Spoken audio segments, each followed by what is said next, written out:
මේ තියෙන්නේ අපේ e-shop page එක.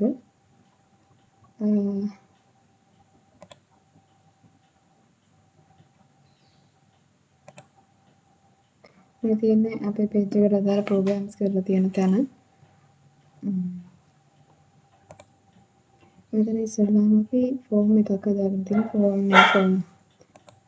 form data එකක් දාගෙන මේ විදිහට columns ටික add කරගෙන තියෙනවා database එකේ. ඊට පස්සේ XML HTTP request එකක් හදලා මේ විදිහට anonymous function එකක් හදලා already state change එක, ready state change එක, state එක මේ විදිහට response text එක මේ විදිහට හදාගෙන තියෙනවා. මේ දාලා තියෙන්නේ අපි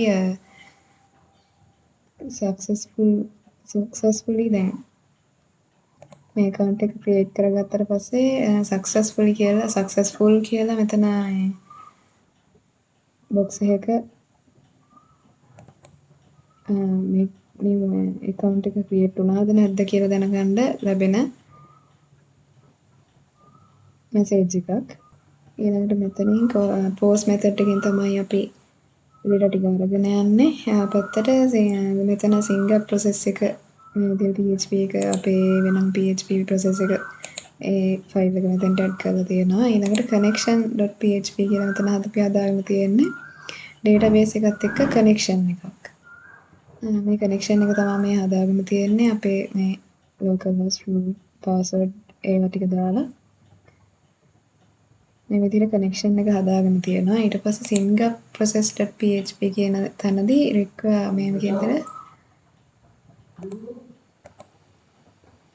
මේ විදිහට connection.php කියන අපි මේ database එකත් එක්ක connection එකක් හදාගත්ත ෆයිල් එක මෙතන PHP වලදී උඩින්ම තමයි අපි add කරන්නේ. මේ විදිහට ඊළඟට මේ විදිහට post method එකෙන් මේ data ටික කොහොමද මොහොමාරු වෙන්නේ කියලා මෙතන දාලා තියෙනවා. එතකොට මේ තියෙන්නේ validations ටික. name එක කියන්නේ first name එක empty වෙන්න බෑ. empty වුණොත් please enter your first name කියලා වැටෙනවා. ඊළඟට first name strlen කියන්නේ string length එක කියලාද කියන්නේ මේ අපි දාන නමේ අකුරු ප්‍රමාණය.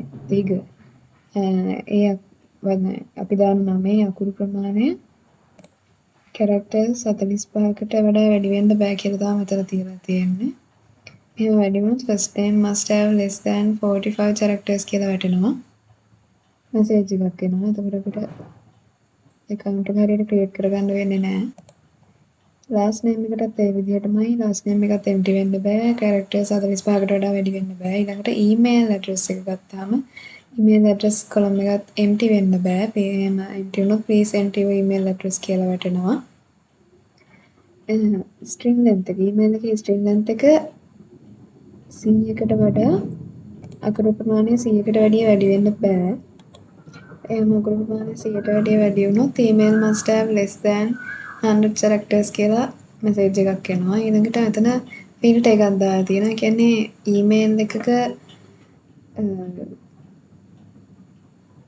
validation කරගන්න පුළුවන් විදිහක්. ඒ කියන්නේ and mark එක තිබ්බ නැත්නම් මැද characters වල අවුලක් තිබ්බොත් invalid email address කියලා වැටෙනවා. ඊළඟට password එකේ string length එක අකුරු ප්‍රමාණය ඒ කියන්නේ string length එක මේ 5කට වැඩි වෙන්න ඕනේ. අඩුම තරමින් 5ක් තියෙන්න ඕනේ. ඒ වගේම 20කට වැඩි වෙන්නත් බෑ. mobile number එකත් empty වෙන්න බෑ. empty වුණොත් මේ account එක create කරගන්න ලැබෙන්නේ නැහැ. ඒ වගේම string length එක 10යි තියෙන්න ඕනේ. ඒ කියන්නේ 10කට වඩා වැඩි වෙන්නත් බෑ අඩු වෙන්නත් බෑ. ලංකාවේ characters 10යිනේ කොහොමද තියෙන්නේ. ඉලක්කම් 10යිනේ තියෙන්නේ. ඒකින්ද අනිවාර්යයෙන්ම ඉලක්කම් 10ක් තියෙන්න ඕනේ. ඊට වැඩිය අඩු වෙන්නත් බෑ වැඩි වෙන්නත් බෑ. ඒක තමයි මේ විදිහට මේ දීලා තියෙන්නේ. ඊළඟට peg match කියලා අපිට මේ විදිහට දීලා තියෙනවා.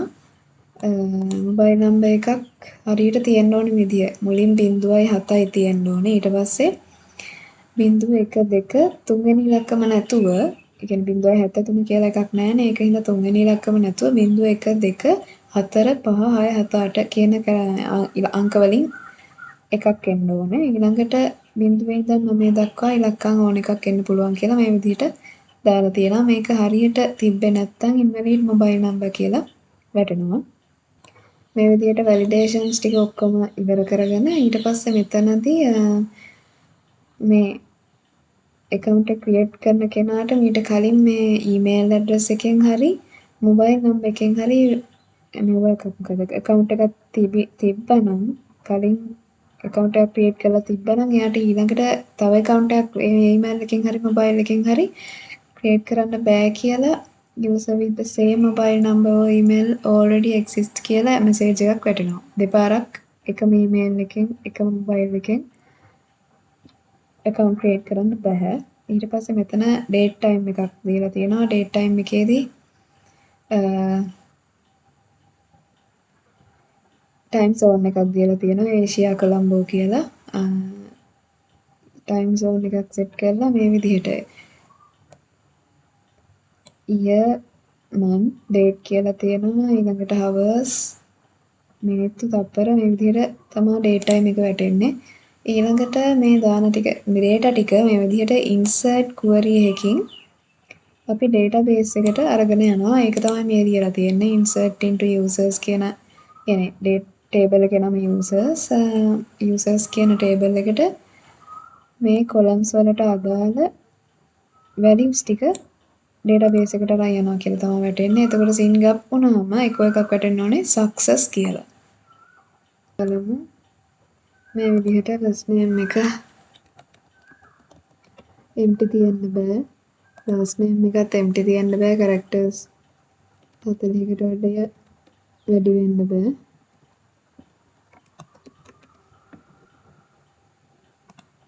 email address එක